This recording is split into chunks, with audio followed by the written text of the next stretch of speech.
Hello বন্ধুরা, জানো এটা একটা রেসিপি দেখাবো। দেখো আজকে আবার চলে এসেছি একটা রেসিপি নিয়ে। এটা কি জানো? এটা কিন্তু কুলেখাড়া শাক, আমরা বলি মদরঙ্কা শাক।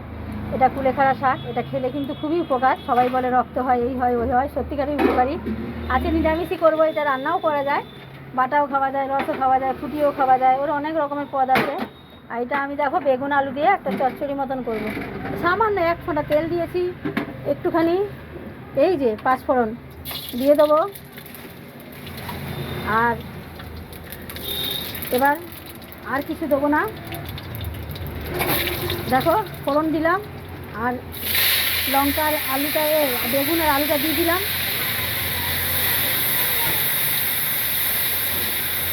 কোনো ভিটামিন জিনিসে বেশি তেল মশলা দেওয়া না, উপকার থাকে। আমি লবণও পরিমাণ মতন দিয়ে দিলাম,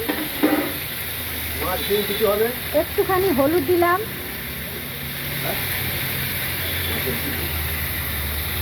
এবার আমি শাকটা ধুয়ে ভালো করে বেছে, বৃষ্টিকালের তো একটু থাকে, ধুয়ে ভালো করে রেখেছি। আবার জলও দিয়েছি, জল দিয়ে আবার ছেঁকে দিচ্ছি।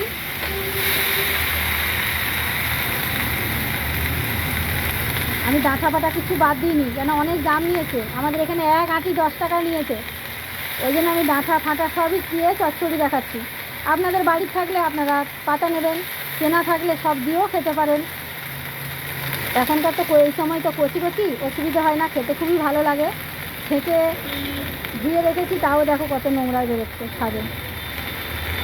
এবার দেখাচ্ছি, হয়ে যাক। এটা কিন্তু এক ফোঁটা হয়ে যাবে জানো বন্ধুরা, এটা বেশি হবে না, দেখো একটুখানি হয়ে যাবে।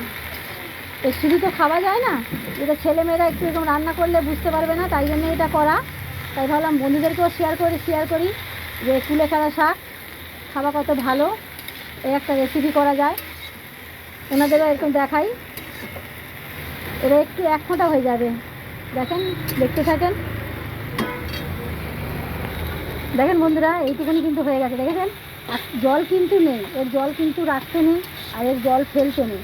কেন কুলেখাড়া শাকে এমনি তো জানেন, সবাই জানে মোটামুটি এখনকার সবাই, যে কুলেখাড়া শাক খুবই উপকার, খুবই সুন্দর। আর এইটা খেলে কিন্তু এরকম করে তিতোটা লাগে না, মানে তিতকুড়ি ভাবটা থাকে না। তাও আমি সামান্য, দেখুন বাচ্চা মেয়ে ছেলেদের খাওয়াবো, চিনি দিলাম অল্প। আর এটা একটু টেস্টির জন্যে না, আমি একটু এই দেখেন ভাজা মশলা দিলাম। ভাজা মশলাটা আছে জিরে, এখানে গোটা জিরে, ধনে, আর 2-3টে শুকনো লঙ্কা, গোটা মৌরি। এটা কিন্তু আমার গুঁড়ো করা থাকে সবসময়। এইটা আমি অল্প দিয়ে দিলাম, এই যে দিয়ে দিলাম। এবার নাড়িয়ে নিলাম, দিয়ে আমি নামিয়ে নেবো। এটা কিন্তু খুব সুন্দর লাগে বন্ধুরা, জানেন, দুর্দান্ত। আর এটা খাওয়াও তো খুব ভালো, এটা একটা পদও হয়ে গেল, চচ্চড়ি, নিরামিষি পদ, বুঝছেন? কম তেল কম মশলা কোনো কিছুই কিন্তু দিলাম না, একটু ফোড়ন তো দিতেই হবে। আর কিন্তু দুর্দান্ত লাগে, খেয়ে দেখবেন, সত্যি খুব সুন্দর, খুব দারুণ খেতে, খুবই ভালো খেতে গরম গরম ভাতের মধ্যে। আর বাচ্চারাও খেয়ে নেবে শাক মনে করে। এই বলে শেষ করে দিলাম। এই দেখেন আজকে চচ্চড়ি কুলেখাড়া শাক, মানে আমরা বলি মদরঙ্কা শাকের চচ্চড়ি রেডি। সবাইকে টাটা, সবাই ভালো থাকেন, সুস্থ থাকেন, আর সঙ্গে থাকেন। আবার আশীর্বাদ করে নেক্সট আবার কী দেখাতে পারি দেখি। এই বলে শেষ করে দিলাম।